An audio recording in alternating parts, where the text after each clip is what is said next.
I gave my son everything, my youth, my savings, my soul. When his wife got pregnant, he called me with urgency in his voice.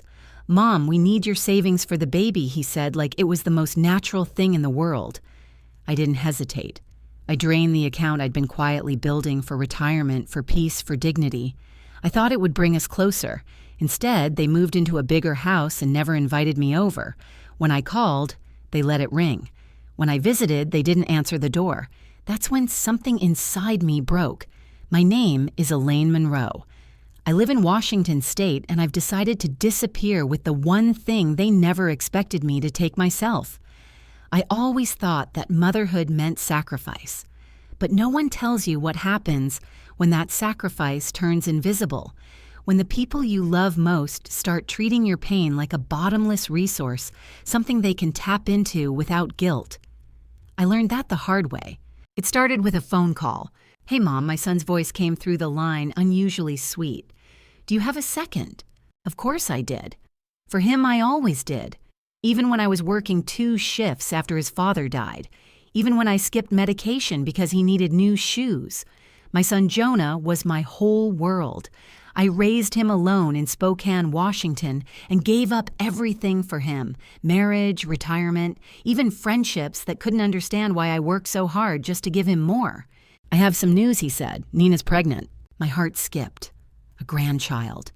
I imagined myself holding a tiny, warm bundle rocking gently in the chair I kept by the window. I'd already begun crocheting tiny booties 2 years ago, waiting. "That's wonderful, Jonah." He hesitated before continuing. "We've been thinking. With the baby coming, things are going to be tight. The apartment's too small. And daycare, God, it's so expensive. We want to do this right, Mom. Really give the baby a good start. But to do that, we could really use your help." I already knew what he was going to ask. How much I whispered. He let out a breath. "You still have that retirement savings, right? The one you were keeping for, later." I said nothing. "I'm not asking for all of it. Just enough for a down payment. Once we're settled, I'll pay you back. I swear, Mom, this is for the baby." The baby. The word echoed in my chest like a promise and a threat. I had worked quietly for 26 years at a small public library. I wasn't extravagant. No new clothes. I drove the same Corolla I'd bought when Jonah was 13. I packed my lunch every day, boiled eggs, rice, pickled vegetables, all to squirrel away just enough for the day I couldn't work anymore. That money wasn't just numbers in a bank account. It was safety. It was peace. But I loved him more. The next day, I transferred the money. 108,742. I didn't even ask Nina if she knew. I just did it. I convinced myself it would bring us closer, that I'd be part of the nursery painting the doctor visits the late-night cravings. I dreamed of being the grandmother who stayed over and rocked the baby to sleep while Nina got some rest. I imagined we'd become a team again, like when it was just the 2 of us. I even imagined foolishly that he might hug me and say, "Thank you, Mom. I don't know what I'd do without you." But that hug never came. In the days after the transfer, Jonah called less. At first, I thought he was busy with real estate agents' inspections nesting. But then 3 weeks went by and I hadn't heard a word. I sent a text. "Let me know if you need help moving in. I'd love to see the new place." No reply. I waited a day, then another. I left a voicemail. "Hi, sweetheart. Just wanted to check on you. Love you." Still nothing. Finally, I swallowed my pride and drove across town to the new house, one of those big beige suburban builds with a porch swing and stone columns. I walked up the driveway with trembling hands clutching a crocheted yellow baby blanket I'd spent weeks working on. I rang the doorbell. I heard laughter inside, faint, carefree. Then footsteps. A woman's voice laughing. "Nina." The door never opened. I stood there for 10 minutes, then 20. Eventually, I turned and walked back to my car, the blanket clutched to my chest like a stillborn dream. That night, I sat in the dark living room with the television off my phone silent beside me, and I asked myself the one question I'd never dared to before. What am I to them now? A memory, an obligation, a wallet, or worse, nobody. That's when something inside me began to twist, not in anger, but in something quieter. Colder, like a river starting to freeze. I didn't cry, I didn't shout. I just sat there remembering every sleepless night I stayed up helping Jonah with homework. Every winter coat I never bought for myself. Every moment I prayed he would never feel like he was alone in this world. And now, I was alone. I didn't know it then, but that night marked the beginning of a transformation. A quiet vow that echoed louder than any scream. I refused to be trampled on any longer. I may have emptied my savings for him. But what he didn't know was that I had one account he never asked about. One tucked away in a sleepy credit union under my maiden name. Just a few $1,000s, but enough. Enough for a ticket. Enough to disappear.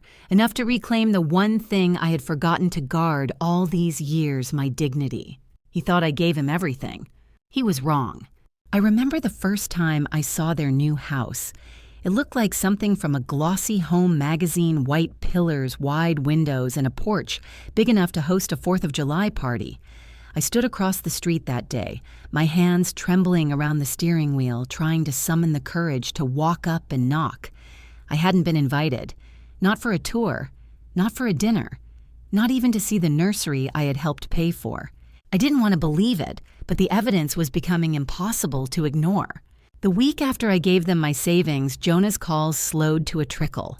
At first I thought I was being paranoid. Maybe they were overwhelmed. Maybe Nina was having morning sickness. I made excuses for them the way mothers do when their children start to turn into strangers. But the silence had weight.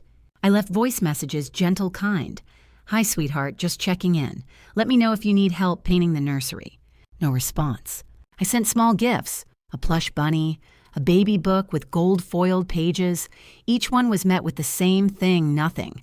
No thank you, no photos, no acknowledgement. I even began wondering if I'd done something wrong. Had I overstepped? Was I too eager? Too present? But then one Tuesday, I drove to the neighborhood again, hoping for a glimpse of life. Some movement behind the windows, a sign that I still belonged. I parked down the street and waited like a shadow. And then I saw them. Jonah and Nina laughing as they walked out onto the front porch with 2 other couples. She was glowing. He was carrying a tray of wine glasses. Music played softly from a Bluetooth speaker near the door. They were hosting a dinner party. I wasn't invited. That moment didn't just hurt. It hollowed me out. I realized something that made my skin go cold. They didn't forget me. They were actively avoiding me. I wasn't part of this new chapter. I was a relic from their past, a utility now used up. I started to drive away, but halfway down the street, I pulled over and parked again. I stared out at the dark road lit only by the golden glow of their home behind me. And I asked myself the question I had been avoiding for weeks. Why am I always the one left standing in the cold? I thought back to Jonah's childhood, how he clung to me after nightmares, how I worked nights shelving books at the library just to afford his math tutoring. I remembered his first heartbreak, the way he sobbed into my shoulder, saying I was the only one who ever understood him. And now he couldn't even answer my texts. What had I done? Loved too much, given too much. Maybe I had taught him without meaning to that I would always say yes, that I would always be available, that I had no boundaries, only open doors. Maybe I made myself disposable. Days turned into weeks and my world shrank into routines that felt emptier than ever. My home, once warm with purpose, now echoed with silence. I stopped checking my phone as often. I stopped knitting. I stopped hoping. But one day, a neighbor brought over a batch of lemon bars and told me about a Facebook post she'd seen photos of the baby shower Nina's friends had thrown for her, the one I never heard about. I smiled politely and thanked her for the visit, then closed the door and slid down to the floor, my back pressed against the wood. They hadn't just left me out, they had erased me. I sat there for hours that night thinking of every sacrifice I had made, the years of work, the sleepless nights, the loneliness I endured so Jonah could have a chance at more. And I realized the bitter truth. They had everything I gave them, my money, my trust, my love, but I was no longer useful to them. I was no longer part of their story. I was something they didn't want to see in the photos, something they didn't want their new friends to ask about. I wasn't glamorous or wealthy or witty. I was a woman with calloused hands, discount store clothes, and the audacity to believe I deserved a place in their life. I stopped calling. I stopped sending gifts. I began to retreat, not just physically, but emotionally. I withdrew from the women's circle at church. I skipped the librarian's reunion. I turned down dinner invitations from old friends because I didn't know how to explain the kind of abandonment that wears a polite face. I knew people would say, "But he's your son." They always do. But they never see the cost of loving someone who uses that love like currency, like leverage. One morning, I sat in front of the mirror and barely recognized the woman staring back. The light in her eyes had dimmed. Her mouth turned down at the corners as if it had forgotten how to smile. She looked like someone waiting to be loved again. That was the day I opened the drawer at the bottom of my dresser and took out a manila envelope I hadn't touched in years. Inside were documents, my birth certificate, passport, social security card, a bank statement from the credit union in Leavenworth, under my maiden name. I placed them gently on the table. It was the first time in months that I felt awake. Not angry, not even sad, just aware. Aware that I had one thing left that they hadn't taken, one thing I had allowed to go dormant but not destroyed. My choice. They may have built a new home without me, but I was about to build something too, something they wouldn't see coming. Not a house, not a nursery, a life. And it would no longer revolve around waiting for someone else to make room for me. I hadn't planned on going. Truly, I hadn't. By then, the silence from Jonah and Nina had stretched into something brittle, sharp and thin like glass. I had already stopped calling, stopped sending texts, stopped hoping. But when an old neighbor messaged me and said, "Are you going to Nina's baby shower this weekend? I saw your name on the invite list," something inside me stirred. I hadn't received an invitation. Still, I told myself maybe it got lost. Maybe Nina meant to include me but got overwhelmed. Maybe Jonah just forgot to mention it. Hope is a dangerous thing. It blooms where it shouldn't, pushing through cracks in concrete like a weed that refuses to die. So I baked. I made lemon lavender scones, wrapped them in wax paper, tied them with soft purple ribbon. I crocheted a pair of soft mint green baby booties. I wore my nicest cardigan and recurled my graying hair even though the weather was hot. I told myself I was going to smile to show up with grace. I told myself they'd be happy to see me. I told myself lies. The baby shower was at Nina's friend's house, a sprawling place with a rose-covered arbor and white garden chairs lined up in neat rows. I walked in slowly, clutching the small box of scones and the crocheted booties like a peace offering. There must have been 30 women there, all younger than me, all polished, laughing, clinking glasses of sparkling cider and balancing pastel cupcakes on crystal trays. I scanned the crowd. Nina was in the center, radiant in a pale pink dress, her hands constantly pulled in different directions by compliments and cameras. She didn't see me at first. I stood near the back, unsure of what to do. Eventually, one of her friends saw me and offered a tight smile. "Are you... Oh, you're Jonah's mom." The hesitation in her voice was like a pinprick to my chest. "Yes," I said, straightening up. "Oh, you can put your gift on that table." That table was already overflowing designer diaper bags, monogrammed onesies, a stroller so sleek it looked like it came from the future. I placed my little handmade box next to them like a bird's egg beside a row of gold bars. No one asked me to sit down, so I stood. Eventually, Nina turned and noticed me. Her face didn't light up. There was no warmth, just mild surprise. She raised her hand in a half-hearted wave, mouthed high, and turned away before I could even reach her. I felt the sting all the way to my spine. The games began guessing the baby's weight-decorating bibs, sipping mocktails from mason jars. I stayed on the fringe, clapping when appropriate, smiling too tightly. The women barely acknowledged me. I wasn't one of them. I wasn't stylish. I wasn't in the photos. I was just there. At one point, I overheard someone whisper, "I thought that was their cleaning lady," followed by giggles. And then I heard it, clear, sharp, unmistakable. "No, that's just Jonah's mom. She gave them the down payment for the house. She's basically the bank." The bank. That word made my ears ring. I didn't turn around. I didn't cry. But something inside me, something small and tired, folded in on itself like paper catching fire. When it was time for Nina to open gifts, her voice got louder, brighter. She held each item up like a prize. "Oh my God, Melissa, this is from Anthropology. I love it, Katie. This is so cute. You have such great taste." Then she picked up my box. She didn't read the card, didn't mention my name. She pulled out the scones and stared at them like they were a joke. Then she held up the booties between 2 fingers, forced a smile, and said, "Aw, handmade." That was it. No thanks. No eye contact. No warmth. Just dismissal. The applause was softer for my gift. Polite, then quickly forgotten. That's when I stood up and walked out slowly, deliberately. I didn't care who noticed. I didn't care if they thought I was being dramatic. I couldn't breathe.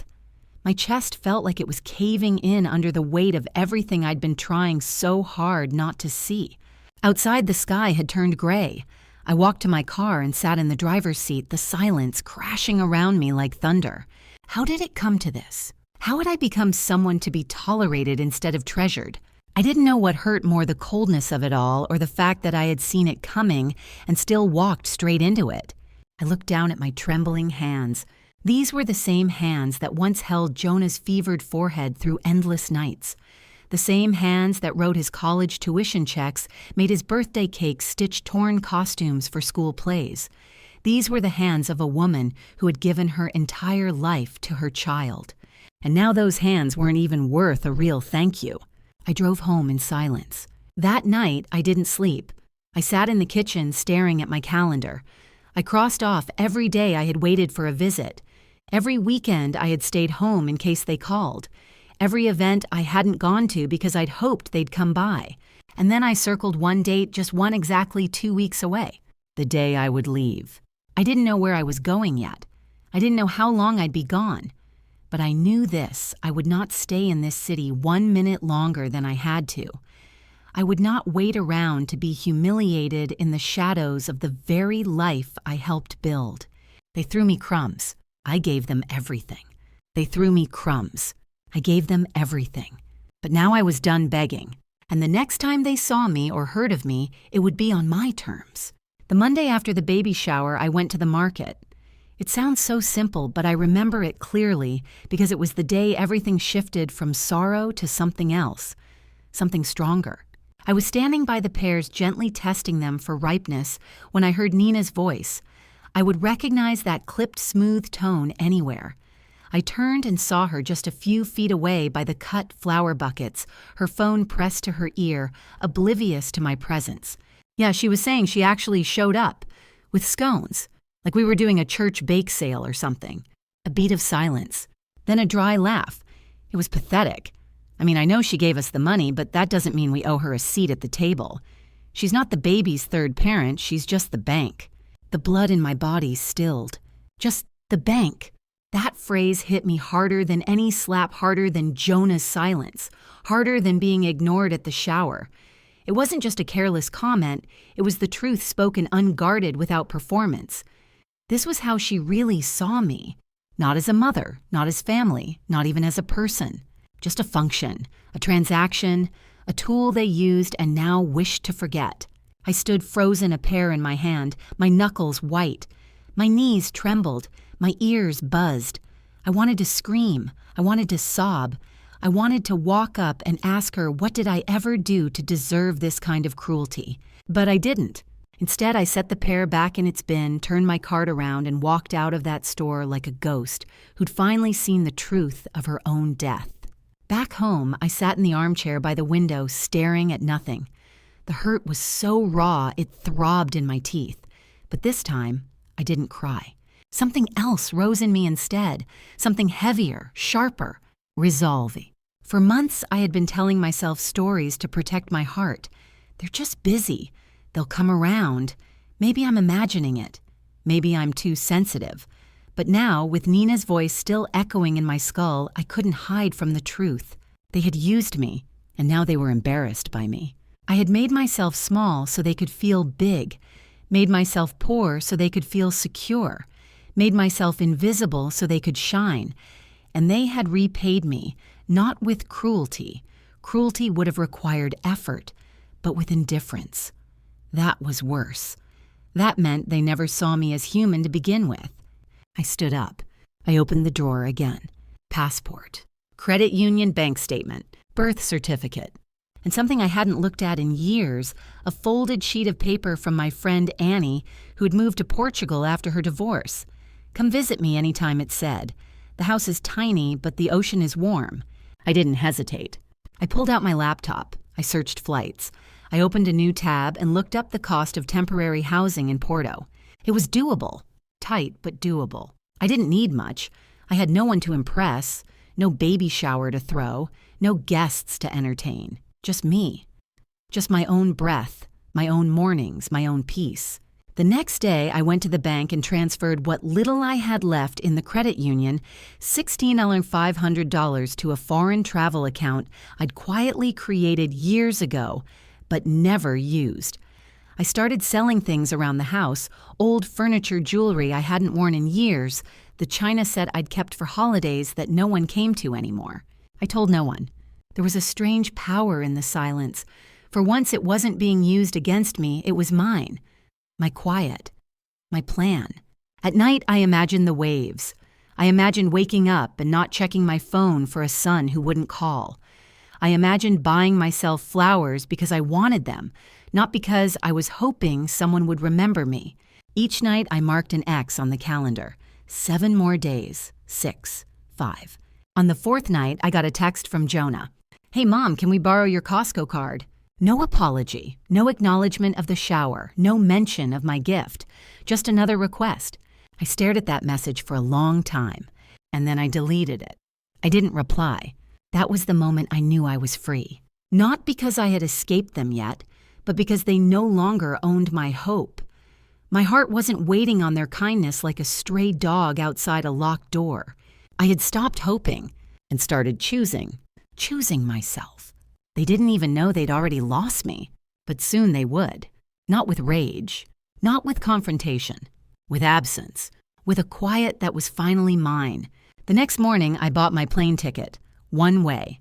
I printed it out and folded it into the inside pocket of my purse, the same purse I'd carried through every sacrifice of the last 30 years. It was time that purse carried something for me, something free, something mine. The morning I left, the sky was soft with cloud cover. No drama, no thunder, just a hush, as if the world itself knew I was finally doing something for myself. I didn't leave a letter, not at first. Not because I didn't have things to say. God knows I had 1,000 words backed up in my throat. But I didn't want to explain. Not yet. Not to people who hadn't asked how I was in months. Not to a son who only reached out when he needed something. Not to a daughter-in-law who saw me as an inconvenience dressed in thrift store clothes. I had given them everything. This time I was giving myself to myself. I packed lightly. 1 suitcase, some clothes, my passport, a small folder with documents, a book I'd been meaning to read for 5 years, and the crocheted baby booties. I don't know why I brought them. Maybe to remind myself of what I'd offered. Or maybe as a symbol of the love I still had, even if it wasn't welcomed anymore. I ordered a cab to the airport at 6:15 a.m. before the neighborhood stirred. The house felt different that morning. Still. Gentle. Like it knew this was goodbye. I walked through each room, slowly letting my fingers trail across the walls. I didn't cry. I thought I would, but the sadness had already been wrung out of me like a towel used too many times. In the kitchen, I placed an envelope on the table, one that held no money, just words. Inside it, I finally wrote the letter I had carried in my heart for months. Jonah, you won't understand this now, but one day you might. I gave you everything I had, not just money, but time, love, sleep, dreams. I never expected payback. I only hoped for presents. But I realized something I should have known long ago. When people treat you like an afterthought, they're showing you your place in their story. It's up to you to decide whether to stay there. So I've made a new choice. Not out of anger, but out of self-respect. I love you. I hope the baby brings you joy. I hope you grow into the kind of father who teaches your child never to treat love as a transaction. But I won't be here to remind you anymore. With love, but finally with distance, Mom. I didn't leave a forwarding address. The cab driver was kind, quiet. He didn't ask questions. When we reached the airport, he helped with my suitcase and I tipped him generously. He smiled and said, "Safe travels, ma'am." Those 2 words wrapped around my shoulders like a blanket. Safe travels. For once, I wasn't running from anything. I was walking towards something peace. At the gate, I sat with a coffee and listened to the boarding announcements in languages I didn't speak. It felt good to be somewhere anonymous, to be a face in the crowd, not a forgotten mother waiting by the phone. No expectations, no silent punishments, no invisible cages built from guilt. When they called my row, I walked onto that plane with no hesitation. As we lifted off the tarmac, I looked out the window at Washington State shrinking beneath me. All the years I had spent there, all the versions of me I had played: provider, protector, unpaid babysitter, invisible elder. All of it fading under the clouds. Porto was smaller than I expected. The streets were cobblestone, uneven underfoot, the air filled with the scent of sea salt and grilled sardines. I rented a modest apartment above a cafe where the owner, Maria, greeted me each morning with a smile and broken English. "You stay long, yes?" she asked. I'm not sure I said honestly. Maybe forever.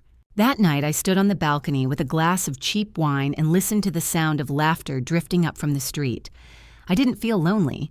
I felt unburdened. It's a strange thing to realize how long you've been carrying weight that wasn't yours, grief that wasn't necessary, hope that had expired. In Portugal, no one knew who I had been. I wasn't Jonah's mom. I wasn't the bank. I wasn't the woman left standing in the cold after giving everything away. I was just Elaine, and that was enough. For weeks, I stayed quiet. I turned off my phone. I walked by the ocean. I took long naps. I read poems and underlined the lines that made my heart stir. I started to feel like a person again.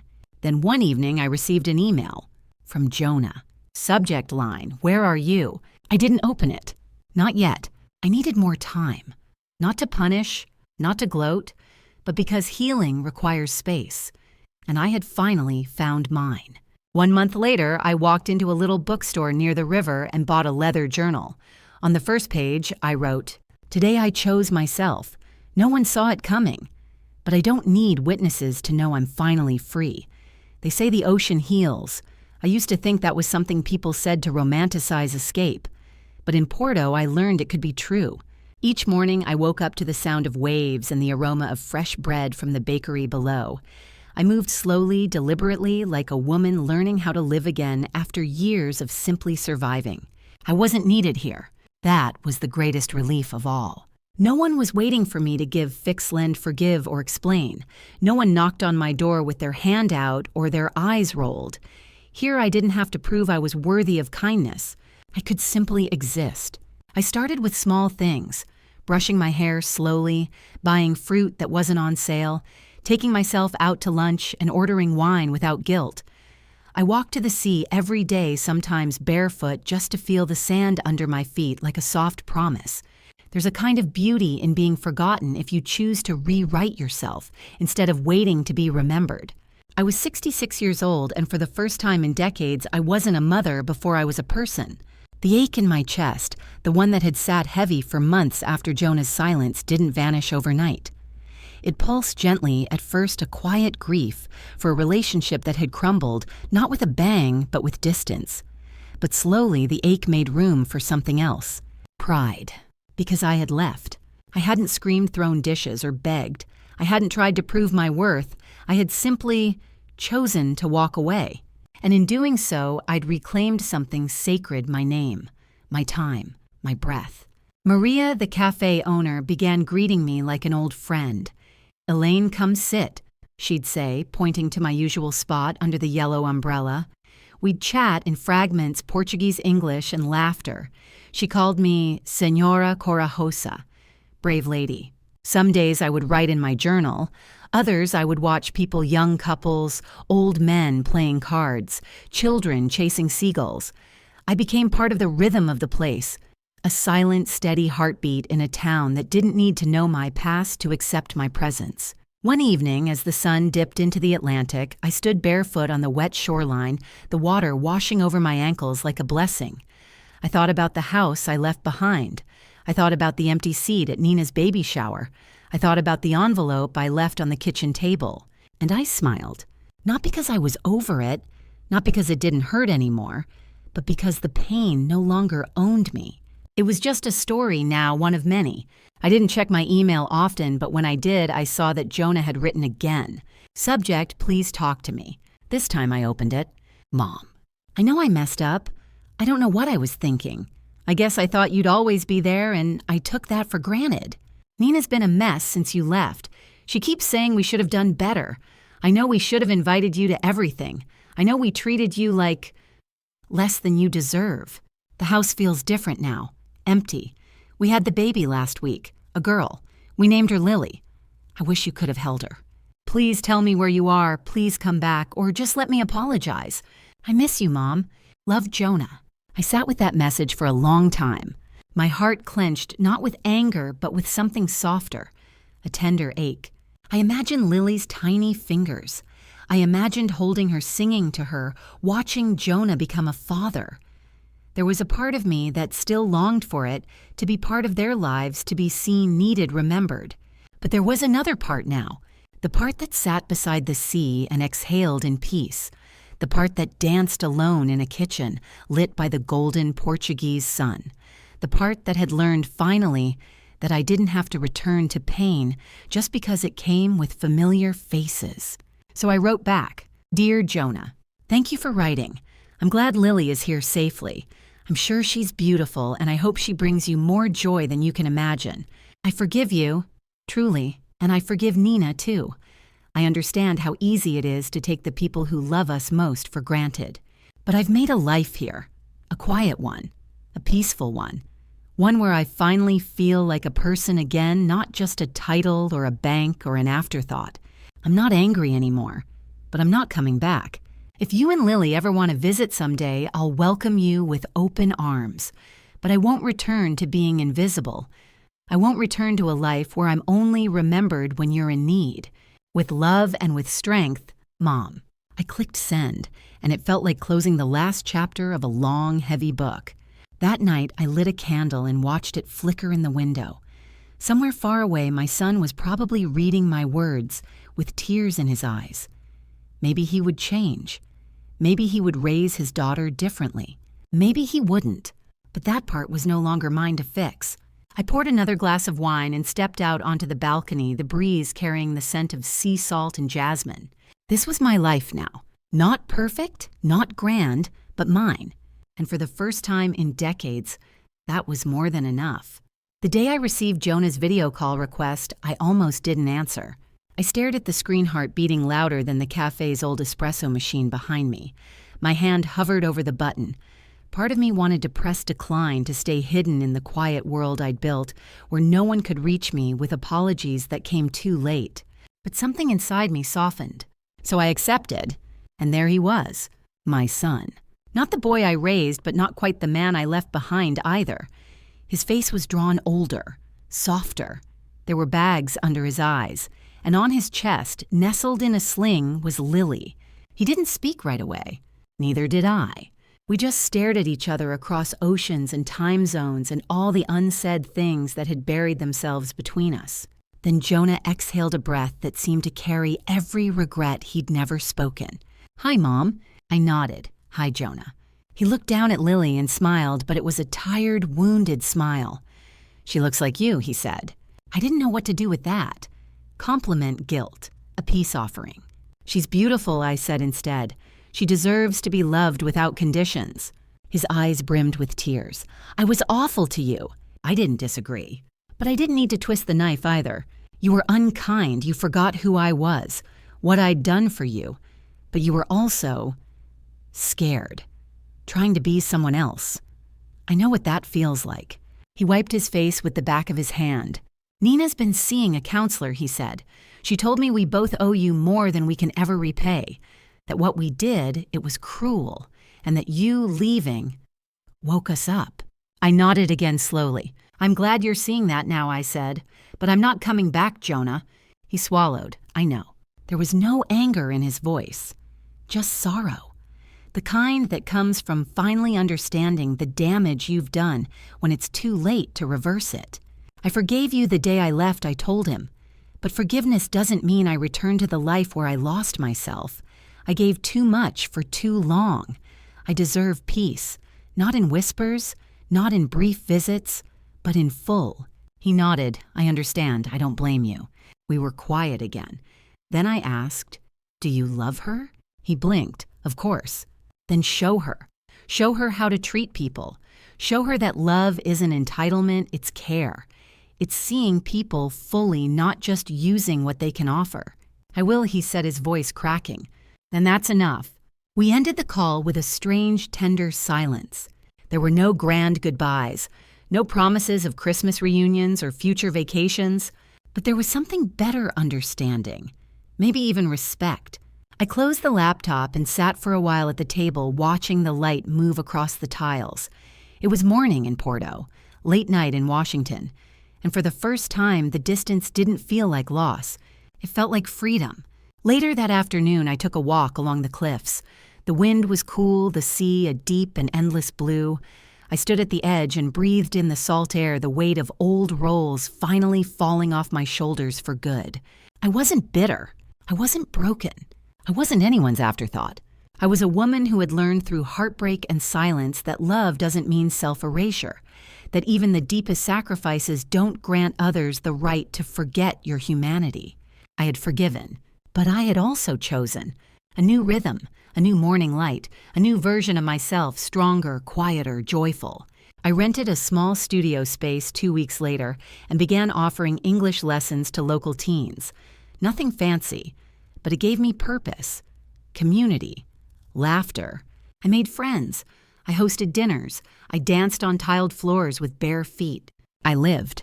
And one evening, just before sunset, I sat on the balcony with a warm cup of tea and wrote a message in my journal for any woman who might one day sit where I once sat, forgotten, used, aching for dignity. You are not selfish for choosing peace. You are not cruel for demanding respect. You are not unloving for walking away from people who only called you when they needed something. You are allowed to begin again, not because they see your worth, but because you finally do. If you've ever been in a place like mine where love was expected but never returned, please know you are not alone. Leave me a comment below and tell me your story. Let it out. Let yourself be heard. I hope my journey reminds someone out there that it's never too late to choose yourself, that walking away doesn't mean hate, it means healing. If my words touch something in you, please give this story a like and don't forget to subscribe. Maybe together we can help other silent hearts find their voice and finally take back their power.